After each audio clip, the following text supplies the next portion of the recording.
ආයුබෝවන් කියලා සියලු දෙනාම පිළිගන්නවා Ladyglow beauty channel එකට. අද අපි කතා කරන්නේ saffron සම්බන්ධයෙන්. ඉතින් හැමදාම අපිට ගොඩාක් ප්‍රශ්න යොමු කරනවා අපේ යාළුවෝ saffron සම්බන්ධයෙන්. ඒකෙන් හින්දා අපි හිතුවා අද කතා කරන්න කොහොමද original saffron අඳුනගන්නේ? මොනවාද saffron වල තියෙන ප්‍රයෝජන? ඒ වගේම කොහොමද හොඳම ප්‍රතිඵල ගන්න saffron බොන්න ඕනේ කියලා. ඉතින් saffron පිළිබඳ හැමදාම ඕගොල්ලන්ට ප්‍රශ්න තියෙන නිසා තමයි මේ වීඩියෝ එක කළේ. අවසන් වෙනකම් වීඩියෝ එක බලන්න.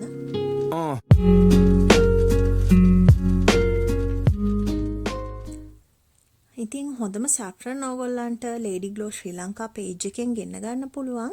ඉතින් මම මේ Ladyglow Sri Lanka page එකෙන් ගත්ත saffron තමයි ඔයාලට අද පෙන්වන්න යන්නේ මේ විදිහට ටෙස්ට් කරලා. අපි මුලින්ම උණු කිරි වීදුරුවක්. මම මෙතනදී අරන් තියෙන්නේ පිටි කිරි වීදුරුවක්. ඒකටයි ඊට පස්සේ උණු වතුර වීදුරුවක් තියෙනවා. ඒ උණු වතුර වීදුරුවටයි මම මේ විදිහට saffron රේණු 5-6ක් වගේ දානවා.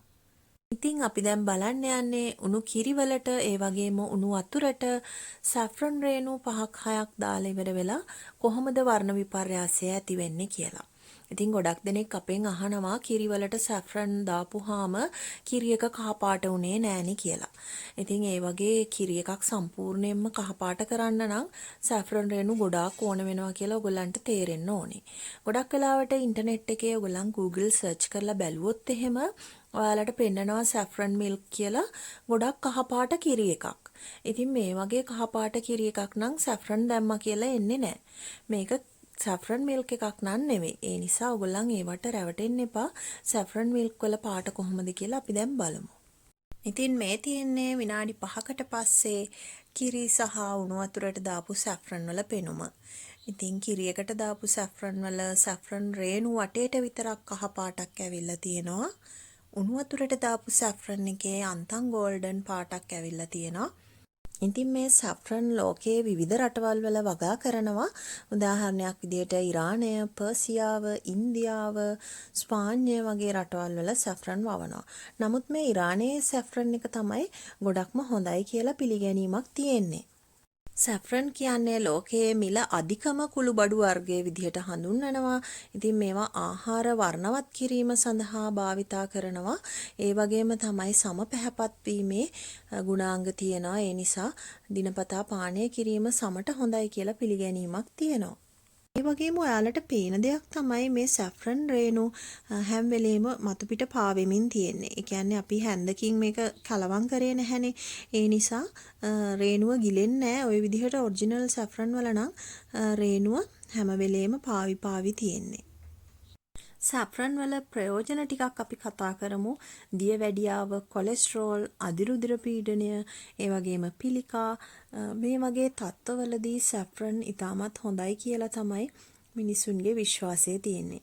ඒ වගේම ගර්භණී මාතාවන්ට saffron පානය කිරීම නිසා දරුවත් පැහැපත් වෙලා ලස්සන වෙනවා කියලා විශ්වාසයක් තියෙනවා.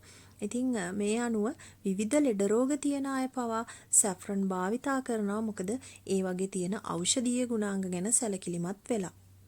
ඒ වගේම තමයි saffron කියන්නේ ටිකක් උෂ්ණ දෙයක්.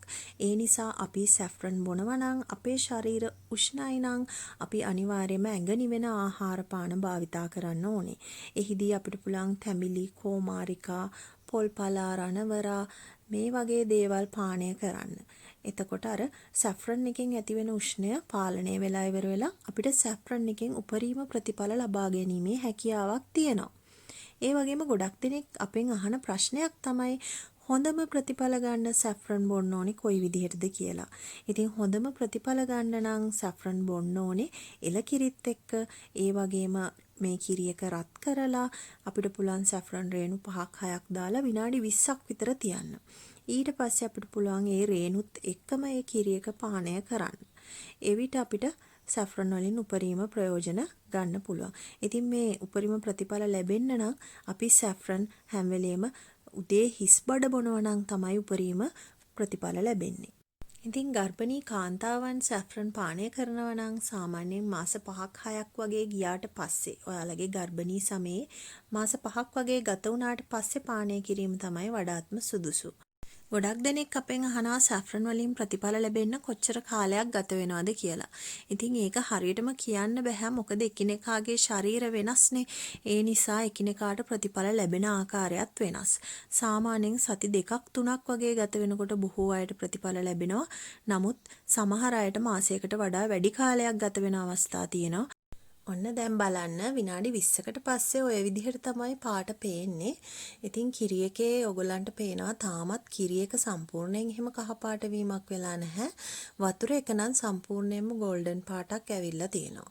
ඉතින් මේ තියෙන්නේ දවසකට පස්සේ සැෆ්‍රන් රේණු පේන විදිහ. ඉතින් මං කලින් දවසේ තමයි සැෆ්‍රන් රේණු වතුරට දැම්මේ.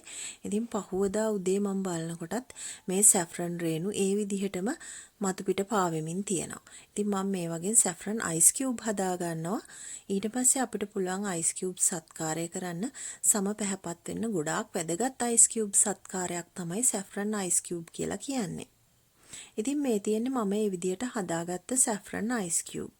ඉතින් ඔයගලන්ට පුළුවන් මේ සැෆ්‍රන් අයිස් කියුබ් එක අරගෙන හිමීට මූණේ ටච් කරන්න. ඉතින් ඔයාලගේ සම ගොඩක් වියලී නම් කෙලින්ම අයිස් කියුබ් එක ටච් කරන්න එපා. ටිෂු කෑල්ලක දවටලා ටච් කරන්න.